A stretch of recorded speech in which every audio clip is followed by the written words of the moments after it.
All right, everyone, it's time for a really funny story, which is that Kanye West has announced a presidential bid for the two people that weren't already aware, and it looks like it's almost semi-serious. Now, keep in mind win-loss, and there's no denying that Kanye West and Trump seem to have gotten along reasonably well, but I don't actually think this is an attempt to screw Biden. The left is melting down because the insinuation is that because Kanye West is black, that somehow he's stealing considerable black votes from Biden. I think it would be close to the number of ironic, never Trump GOP votes that he would get. In fact, he could probably get a measurable, whether he's on the ballot or not, just as a write-in campaign. I think Kanye West could get a fairly measurable number of votes. And it would be funny if Kanye West came in third instead of the Libertarians, actually. Maybe then they'd get their act together. So I'm actually, Kanye 2020, I think, is a good thing. But they're melting down completely. It's like they just want to keep a black man down, apparently. They are incensed by this. Keep in mind, Biden has reasonably high approval among black voters. The one advantage he had, the reason why Buttigieg, who shot out of the gate, technically wins Iowa, comes in a close second in New Hampshire, and then crashes and burns, is largely because of the black vote in South Carolina taking all the wind out of his sails in favor of Biden, who has that urban vote at a much larger level. Buttigieg was gay.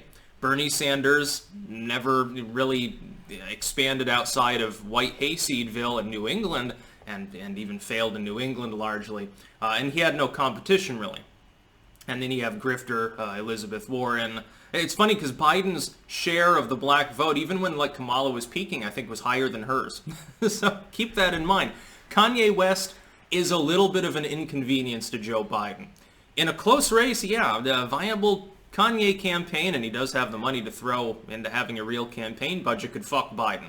Yeah, in a close race, this could swing the election to Trump, which would be the funniest thing ever. A black man hands Trump the presidency would be not the headline of the legacy media.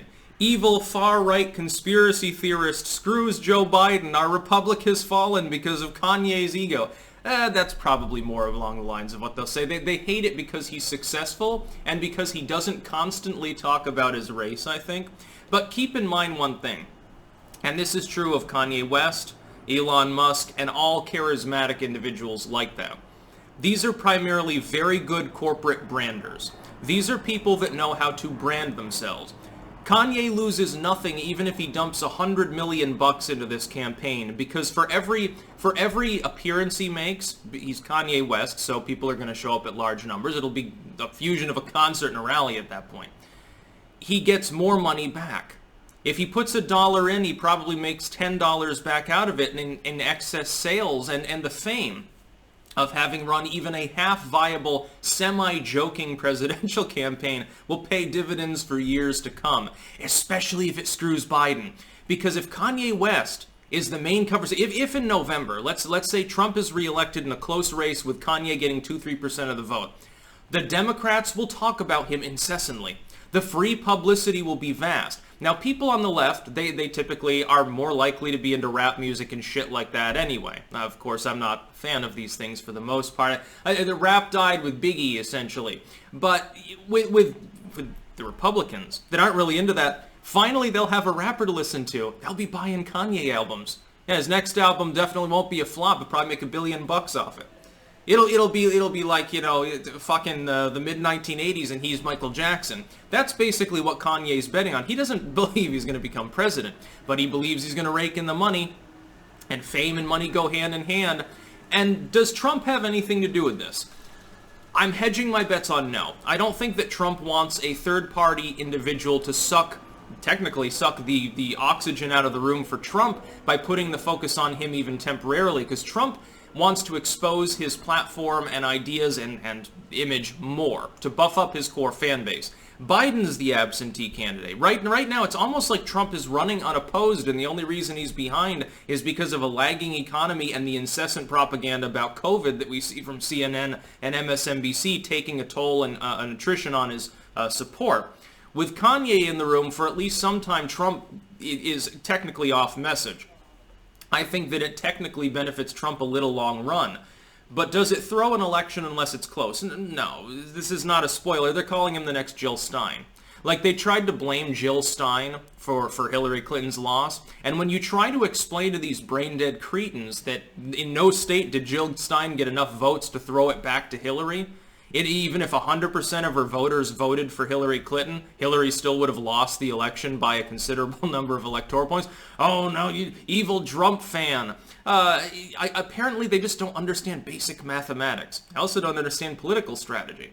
And again, attacking Kanye, it's very dangerous for the left to attack Kanye West because they risk alienating people who like him. He does have a lot of fans, including a lot of black fans. He has a lot of fans, and they risk alienating them from Biden, who is an uncharismatic, weak candidate anyway. And if Kanye gets on the debate stage, I don't even know what's going to happen. It would be impossible for me to predict and analyze what would happen. Of course, I have a feeling they're going to keep him off. They'll do arbitrary polling totals and cherry-pick the polls. They'll do everything they can to make sure it's a two-person race. And by the way, both Trump and Biden would want to do that. Neither of them want a third party on the debate stage. That would get awkward. It would be very, very funny. It would also throw the debate structure into uproar because, generally speaking, there's two people there in the general elections. The multi-person debates, they come in the primaries, essentially. That's when people are vetted. The cat loves to fuzzy me, by the way. So I'm happy about him joining the race, and shame on people, on racist leftists for trying to keep a black man down and destroy a black man's wish by telling him he shouldn't be in the race. I think that that's disgraceful, and we need to start looking at the Democrat statues and their memorials and stuff. I know that most of the slave owners and stuff were Democrats anyway, but we need to take a look at whether we should erase them from history. That's about all. Peace out.